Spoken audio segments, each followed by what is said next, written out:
Ramaphosa said he will never be bullied by Trump. But when he arrived there at Oval Office, he was shaking like a small boy. But when he's here at home, he says he can't be bullied. He was bullied in America by another president, and that president forced him to watch a movie without his permission. They just set dim the lights and they played a movie for him. No one does that to another president.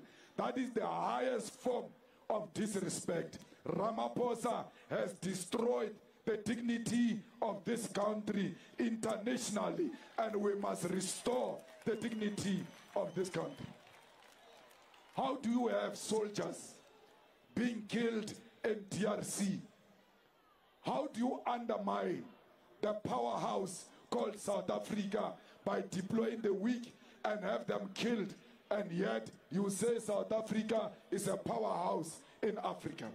We want to build a strong army, not only of South Africa, of the whole of African continent, so that we can confront America or China or Russia as equal, because the unity of Africa is a threat to Europe.